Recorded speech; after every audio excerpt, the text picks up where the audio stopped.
and welcome on, Miss Hi, Kasie. Kasie. You're still muted at this second. Let me Oh, Kasie, you're on mute. see if I can unmute you. Oh, no wonder. There we go. Hi. Hi. Oh, I sorry. didn't mean to interrupt. I just thought that was a good question with how moms are interacting. He was with such a Black good Lives speaker. Matter. Watch out for that one, man. Watch out for that one. Oh, I love it so much. Thank you so much for joining us. Colin, are we pulling Kasie up on video? Yes, we are. Okay, so Kasie, I think Colin's bringing you up on the live stream. I see you have your victory red. Yes, ma'am. I've been rocking it. Yes.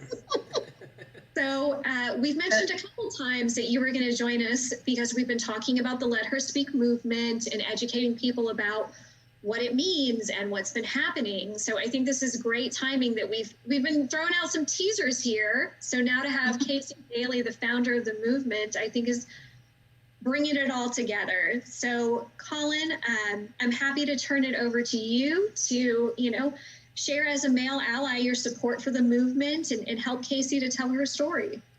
Perfect. All right. Thank you, Lauren. Thank you, Lauren. All right, Miss Kasie, how are you, by the way? Wait till Colin gets on, I guess. Can you hear me? Yeah, I think he's adding you. Kasie, why don't you start off with, telling people who might not know about you, who you are, where you're from, and how you joined the one Liberty who's muted movement. now. That's the whole issue. Okay. Okay. Yeah, sorry about that, Kasie. I'm excited to have you on board. Thank you, Lauren. Yeah. And we got the original OG of the Let Her Speak movement popping in. Yeah. Welcome. Well, actually, Lauren was one of the original OGs too. Doesn't surprise me. But yeah, I guess I'm the brainchild of it, but I didn't do it all by myself. So I'm the founder of it. But I'm just a grassroots volunteer. I have no experience in politics, and I'm a digital marketing strategist. So that's what I do for a living, and I productize marketing for teams to scale and grow. And so that's what I do. And I'm also a mom of 3, and my husband and I live outside of Houston. So, pretty busy. But so I don't, where would you like me to start? I have a lot of things to say, but I'm not sure what I'm supposed to say. Sure. Well, I figured I'd just start with kind of who are you, where you're from, and we got a little bit of that knocked out with Houston, and then what got you involved more in the Liberty movement. Okay. Yes, so Ron Paul 12 got me involved in the libertarian movement. Prior to that, I was a Republican, but not very. I've always thought lesser of two evils, kind of feel like I have to do what I have to do sort of thing. I also grew up in a very staunch Republican household. My grandmother was the treasurer of our county for 35 years, and she met Reagan, and she was super Republican. And so I just didn't know, if anything else different until Ron Paul came along, and he changed a bunch of people's lives and opened up a bunch of our ideas and our eyes to the Liberty movement. So that was also the year I got involved in marketing. And so it took me a while to develop my skills and expertise, but so I felt like this was the year I could finally, get involved on a grassroots level to try to make some difference. So that's sort of with your history. Life kind of in order at this point, or was there a certain political agenda that you just really reacted to, or? It was just the taxes and the taxation is theft really spoke to me with Ron, and the world police really spoke to me, and it's just, it hasn't stopped. We're at 800 bases in 70 countries throughout the nation now, and it has not stopped, and it's just really strange. Whatever the strategy is that the government has, I wonder what it is, but I don't know why. We have 800 bases and all around the world, and none of them are coming home. So that really, really stuck to me when I heard him kind of open up my eyes to that. And now you're pushing one of the more successful social media libertarian campaigns that's been pushed. the Let Her Speak is kind of taking a movement. Can you tell us just a little bit more about that and why you decided to get involved with it? Yes. So, I was still pissed from Gary Johnson. Yeah, I mean, I think we were all really pissed, doing our effort, doing as much as we can with the polls, and then just, kept finding out words where they're not asking about, Johnson, and they won't let me add them. And it was like, what's going on here? And we, just sort of like opened up our eyes to this, how the Republicans and Democrats are actually colluding, and they're purposely suppressing the vote. They don't want us on the debates. They're doing whatever they can to stop us. And it was like, wow, this is not democracy.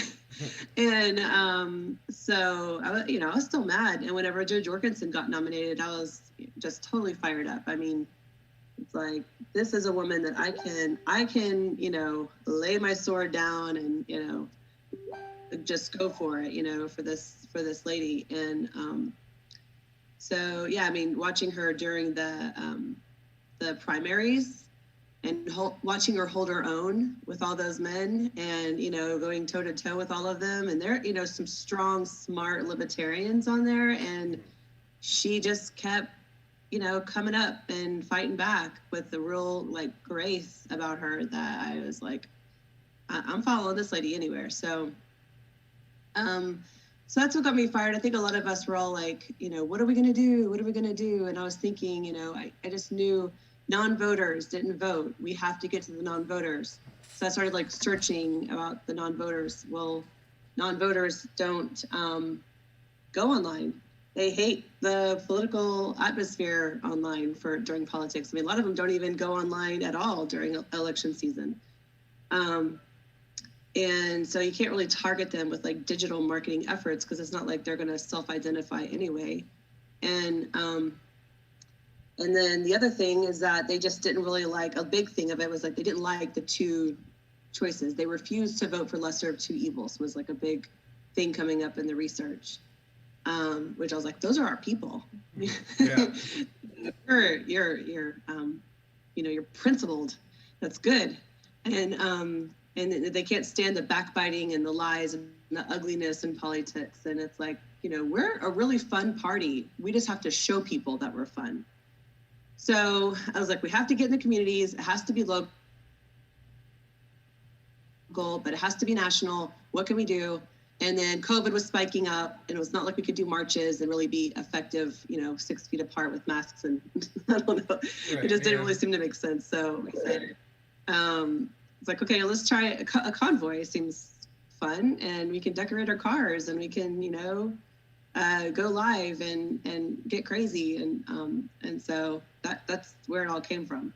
Do you feel like the bus tour was a big success? The bus tour. Dr. Jorgensen's bus tour, where she came to Texas. Oh yeah, it was so weird because we're thinking convoy. And then they were doing a bus tour at the same time, it was just kind of serendipitous how it all kind of turned out. But oh yeah, I mean, whenever she came to Austin, I got to meet her briefly, but I got to meet her, and I got to speak at the convoy at the bus tour. That was pretty crazy, But yeah, so I think it's been very effective. There was 250 people show up, and I think a lot of them were not libertarian. They're just coming out to learn about her. But there was a great response and a lot of good questions that were asked and stuff. And so it's just I love the spirit of having a politician come down to the communities and meet with people and answer their questions. It just feels so organic, man. Old days. Yeah, it's just really cool. Do you think this could be kind of a bit of a rebranding for the Libertarian Party, is to take up things that we traditionally haven't been known for, but like women's rights and those, which if you look through the history of the party, yeah, there's lots of hints that we've been very strong on this. But now, for a messaging standpoint, because that's kind of your specialty, I mean, it seems like an interesting place to tap into. We have lots of very exciting people coming into the party now. How do we rebrand ourselves as Yeah. And I will say, like, coming in 12, it's very it wasn't very intimidating as a woman.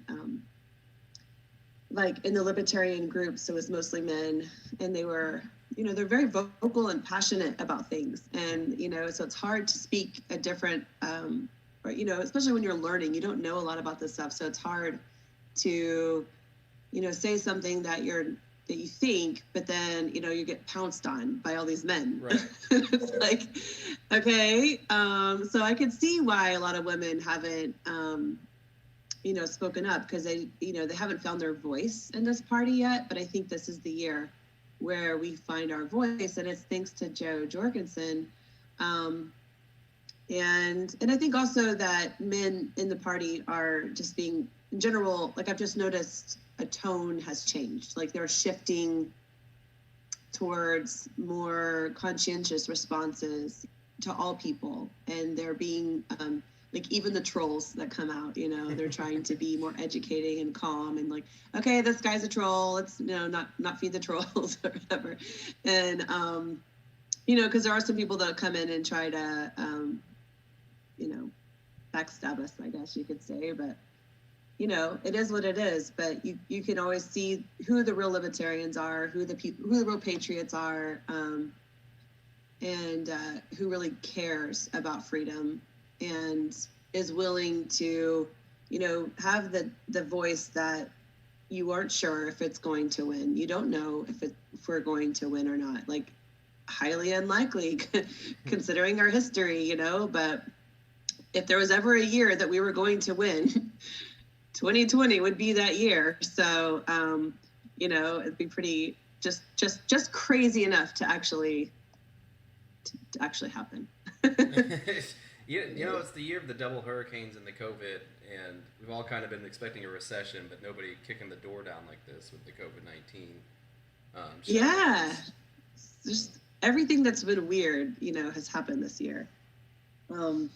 So yeah, might as well vote for a brand new party and squish the two-party system and bring in the first female president and everything. So yeah, I think having the first female president and the first libertarian president in the same year, I would, die happy. That's it. I'm done. Good. I'm happy. Well, don't give up just after 2020. We still got some time. Yeah. Yeah. I'll live around. Yeah.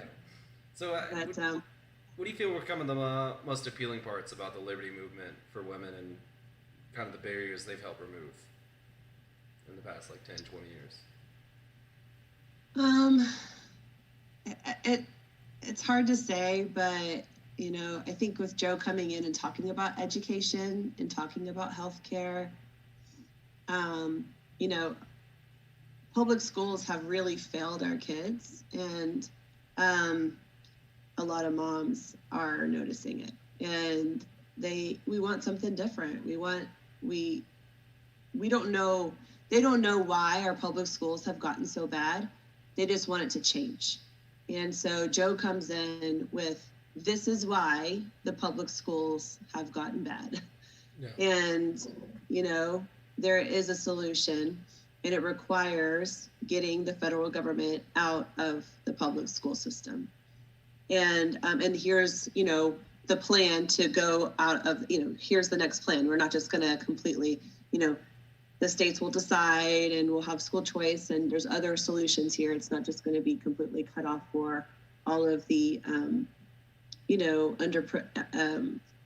low income neighborhoods and stuff like that's a big concern for a lot of people. So I think just speaking to those people, like, hey, it's not, we're not just doing completely cutting off all federal government and just leaving you high and dry. We're going to say states are going to decide about some of these things. You can decide where your tax dollars are going to go, and you can push for the agendas and the things that you want in your state.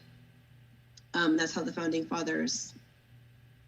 That's how they set it up. That's why we have states. Yeah, right. So they knew that our personal lives couldn't be decided by the federal government. There's just too many points of view, too many things going on. So we have 50 states. That's 50 opportunities to have a billion variations of how we want our lives to be run. And you can move to the state, or you can fight in your state and, you know, try to push your initiatives that you want. So, you know, or if you don't have that initiative by the state, you can go open up a private charity or something. You know, there's other opportunities besides federal government, which, you know, if the federal government fails, we can't say, oh, you're fired, you know, no more federal government here. It's like, we don't get a choice, you know? So, yeah, don't get me started. But yes, I think the whole point is let you roll on it for a little bit. I mean, it's fascinating. But yeah. Thanks. The new push is going on. Like obviously, the Victory Red is interesting, you know, and it's kind of fun on the social media, and you're tying back in all movements that have pushed that have been successful. Where Kate came up and she was like telling me about this new Victory Red thing. I'm like, I just love this. It's such a cool way for me to engage me personally and other women. You know, this is how I feel about it. It's like I have a lot of friends who are Republicans and Democrats who I feel like over the past few months, with me being super active with Let Her Speak and everything, being super vocal, I feel like it's been kind of distancing to my girlfriends in that way. So it's kind of nice to have a campaign that everyone can participate in, and Victory Red really does that for women. I think that's fun. Well, making the Libertarian Party more fun is not a bad thing. Yeah, and we are fun. I mean, I've met some of the funnest, coolest people by doing Let Her Speak, and, you know, smart, funny, cool. Like, these are our people, you know, they're really neat people that are in the Libertarian Party. So, but yeah, I mean, and I think because it's like passion and drive, and freedom is fun. So like, if you're not having fun, then there's no freedom. And so I think at the bottom line, if we're pushing for freedom, then we need to be pushing for fun. And so if we're talking protests, make sure that there's fun included in the protest, right? So like convoy, it was a protest convoy, but it was fun. And so in our next initiatives that we're going to be doing to directly target the CPD, those are still going to be fun. We're not going to be, you know, we have to be careful about how our image is to Republicans and Democrats, because they really would love to just spin us as, you know, crazy or angry or whatever. And so, you know, how we position our campaigns is important. And I think it's really hard to argue with fun, you know? Yeah, and it can take some of the tension off a lot of the serious issues we're discussing. Like with the victimless crimes bill and things, you're talking about, you know, taking human beings and putting them in cages, you know, bringing a little bit of mockery to that and having a harsh tone towards that kind of authority, I think is important, but also making sure that we don't come off as the angry party of like, oh, they just hate everything, because we're in the middle of like the defund the police side and the hardcore law and order people, where it's like, well, maybe this would just be a practical solution that could bring a lot more people, because we all want to live in a peaceful place, right? Yeah. Have the same kind of. Yeah, and you know, we want to live in a peaceful place, but we have two parties that have not provided peace in, you know, a century. I don't know, like, you know, they've turned war into an economic tool, like, you know, and prisons. They've turned these awful, you know, the worst parts of life, war and prisons, and you know, it's like these are the worst parts of life, and they've turned it into our economy. And you know, it's awful. It has to stop. So yeah, I mean, the number one thing that we have to do right now, I think once her and Spike get on the debate stage, I think it's game over. I mean, personally, right now, with all the momentum, I think we have more momentum now than we did with Gary at this stage in the election. So, you know, and we've all seen the chart, right? So in 2016, it like quadrupled compared to the previous election. So, you know, and I think we're further along now. So, the linchpin here is the debates. And so we have to get on the debate stage. And they're not going to let us do it. They're not going to let us willingly do it. Like, we've taken to the Supreme Court. We've done like all kinds of things to try to get on the debate stage and prove that they are rigging the polls and stuff. And it's not working because they're supposedly a private organization. So it's like, okay, you're a private organization. We're going to treat you like any other private organization, What do you do with a private organization that has abused their power? We're going to boycott their sponsors and protest their host locations. Their colleges that have the hosts for the debates, it's like $5 million to host that they have to pay. I mean, these people, they're just raking in buttloads of money from their sponsors and hosts, and we have to put the squeeze on them, So that's our next thing that we've teamed up with.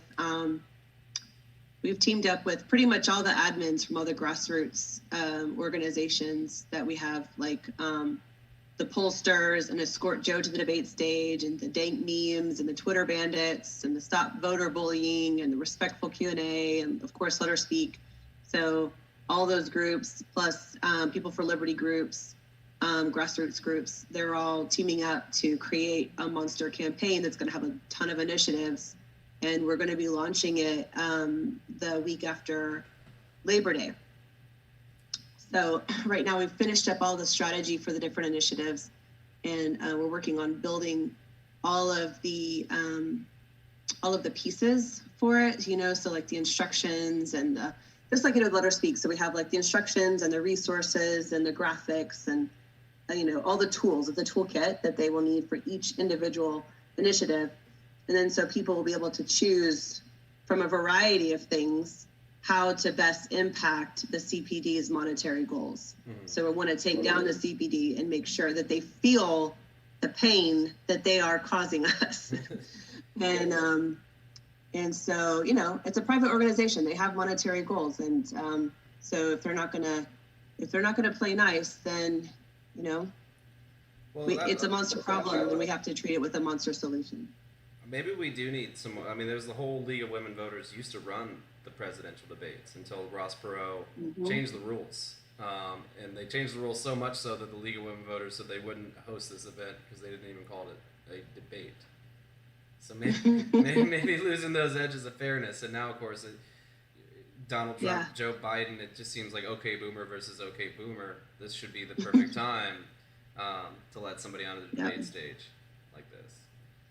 Yeah, exactly. And the League of Women Voters, they actually called it hoodwinking. They called the CPD, they were hoodwinking the American public.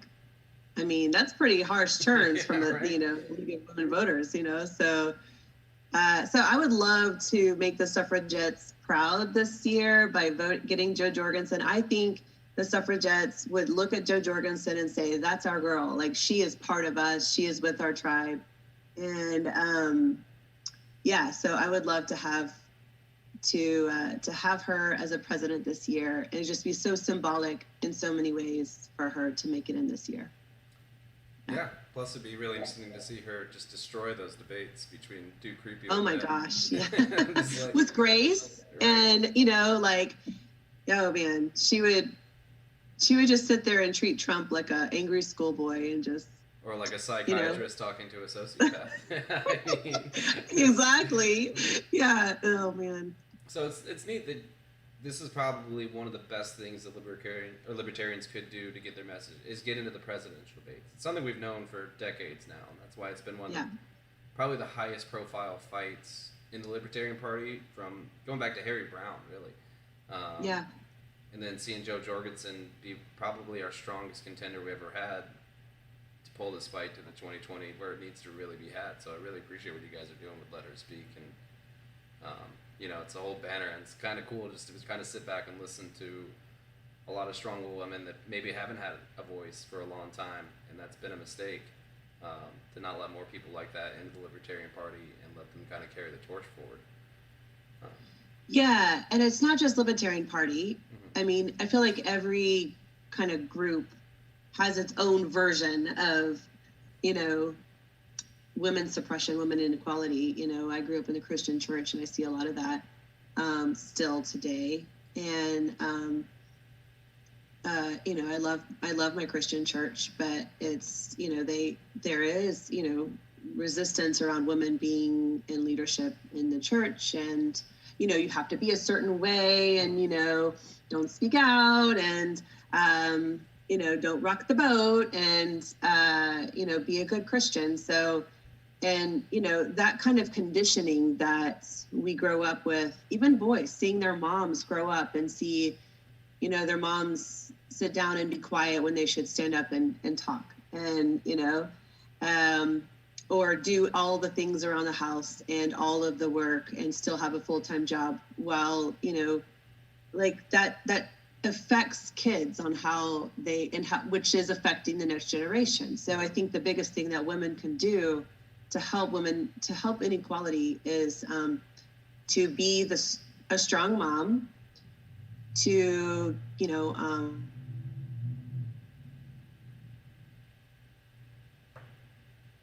show your kids that you can have a full-time, you know, big grassroots campaigns that will affect the nation, and you know, but you're also going to have to call in to support, and that, you know, everyone has to pull their weight. I get my son regularly. He regularly helps me with, you know, chores. He's a big help. I've been teaching all my kids bodily autonomy. What do you call it? Like bodily trust. You know, maintaining your body, right. And you know, not, you know, if you don't want a hug, you don't need to give someone a hug. You know, and there's just making sure that they have rights over their own body, that they are free to express emotions, how they need to express them. Just kind of developing more trust and confidence in our children will help their inequality in their own mind, you know. It's interesting you say that, because we've had a number of women on the stream today that have made a point that they don't really like the identity politics. And maybe, like, it's interesting to talk about, just because, you know, social people get caught up in the emotion of these things, but like with the key to libertarianism and maybe key to equality is just teaching everybody that we're just humans, and that they have their right to the respect of their space, and that, you know, we're really not all that different when it comes to a lot of different things.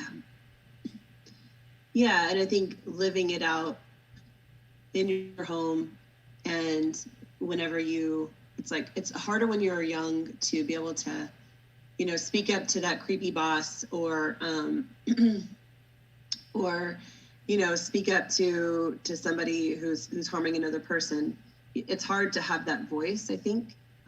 You aren't sure how to express it, but with age comes wisdom, and I think it's very important for us to reflect that to our kids, for them to see. Don't shelter them when it comes to hard things, because they need to see that you can speak out against oppression in your life in any way, and they'll have the confidence to do that as they get older. So where do you see, with women that want to join the Libertarian Party, or just get involved, not necessarily in the Libertarian Party, but just in these kind of movements, where's the easiest way for them to fill in? Where do you need talent? I know you guys are up to a lot of different things right now, so. Yeah, and like, I have no interest in running for office, probably ever.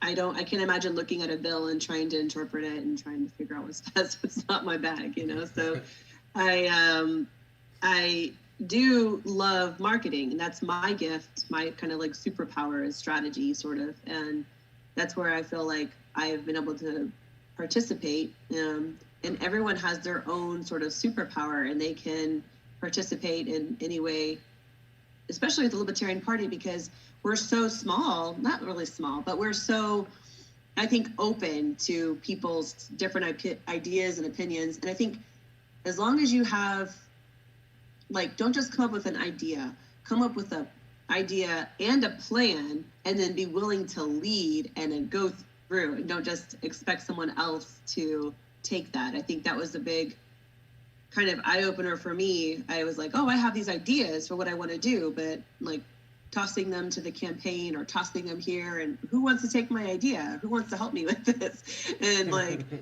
no takers. So I'm like, okay, so I have to figure out how can I do this, you know? And so, you know, luckily, actually, Lauren she was in my network, and she looped me in with the grassroots teams. So she's been a huge part of this too. And so, yeah, but I think, yeah, back to your question, finding your own power. So if you speak really well, I'm more of a writer, so I feel like I'm more messaging and strategy are kind of more my superpowers. But if you're really great at, you know, speaking your truth, and get out there and start speaking, you know, like we just heard from the previous guy, Mark. What was his name? Mark. Yeah. Mark Genius, yeah. Yeah, Mark Genius.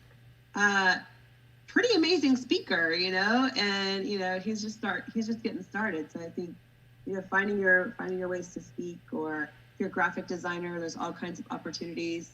I don't know I think if you just have like a certain skill and you have an idea of ways to impact people, either directly in your community or in the campaign at large, you can find ways to use it. Yeah, and it's a big movement. It's not all just about winning public races, and those are a big part, obviously, as a political party. But as a movement, it's just like working in a really cool economy. You want to live in a town where there's lots of different shops and lots of different services. And I think we have volunteer opportunities for pretty much anybody. But so how can they reach out to you if they want to get more involved, and what can they do? I'm most active on Facebook. That's where Let Her Speak. There's a Let Her Speak planning group. Mm-hmm. And so that's where a lot of our amazing hosts and participants have been coming up with new events, still coming up with new convoys, still coming up with Twitter events. And there's also a Let Her Speak Facebook page where I'm trying to get all of the various events that we're creating into one spot. So then you can go to the events tab on that page and see them. And then just reach out to me. Like, I'm totally available to talk to. So just PM me in the Messenger app of Facebook, or you can also, you know, tweet me. I'm on Twitter. I'm on Instagram. I don't know, everywhere. Well, Kasie, thank you so much for what you do and for coming on. And Yeah. Is there anything else you'd like to add? I just want to thank everyone that helped Let Her Speak. I think that's the big thing, is that there was so much love and power and volunteerism in that. That's the reason it was a success. And like, I think we had 150 hosts, and over half of them were grassroots, not politically involved at all. And most of the participants, there was like 1,700 participants, and a lot of them were not libertarians.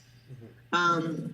So it was very amazing to work with all those people, and I'm excited to work with them again on the next initiatives that we're doing. So I just want to say, you know, like, everyone that made it happen last time, plus more. If you kind of came in late, you just heard about it and you weren't sure if you were going to do it, you have an opportunity. There's going to be a huge number of initiatives. So I'd say start rallying your troops right now. Start thinking about, you know, who can be in your, and who can host, who can support, who can we bring in, just start talking to your local team, start talking to your local county and state libertarian groups.